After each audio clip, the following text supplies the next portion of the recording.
Carpal tunnel seems to be something which, lots of people get these days. They say it's from, doing one-sided work on the computer, whatever it may be. How do you treat it in your practice, and is there hope for it at all?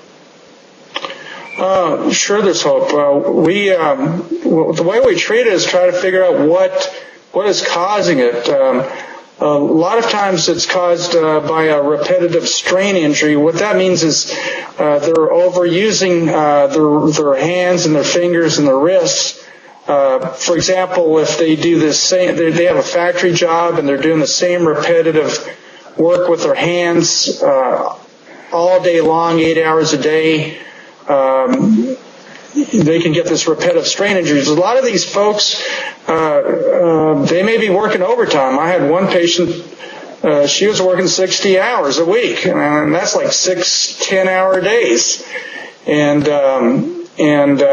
she couldn't quit. She just needed the income. She couldn't quit her job, or she couldn't even back off to do regular duty.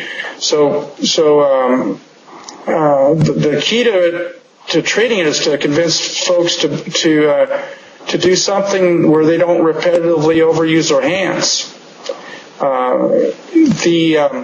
So what we do is we put them in splints, we put them in physical therapy, and we give them like light duty restrictions. And a lot of times that clears it up. Sometimes they have to go to surgery where they make a small cut in the wrist to release the pressure on that nerve. I see. So laying off, so summarize it for me.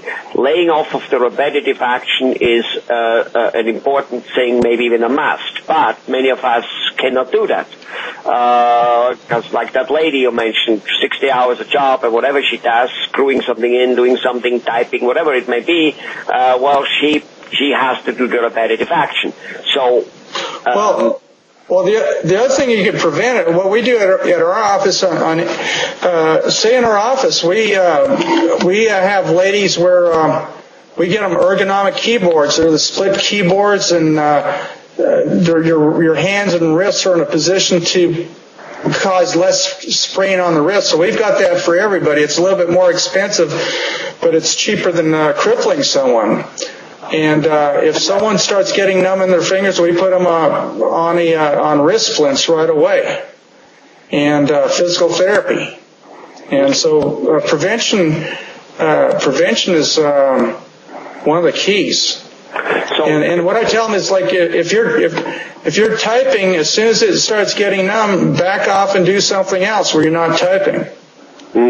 So what I'm getting, and another thing we can do is, like, if someone does a lot of data entry, there's software where you can talk to your computer and the computer will type up what you're saying. There's a software called Dragon, Naturally Speaking, and that's wonderful. It's you can basically run your computer and type letters just by talking to your computer. It's very accurate now. Yeah. Absolutely.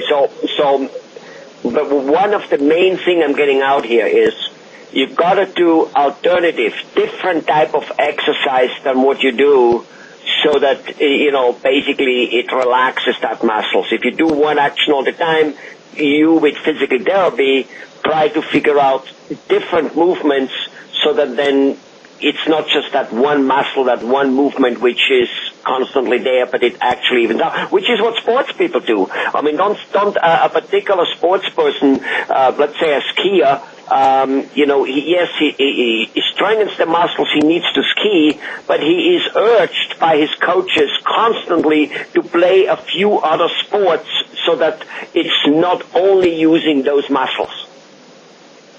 That's exactly right. And what we do is analyze what they do at work, and try to figure out ways where they're using different muscles. Exactly. Right.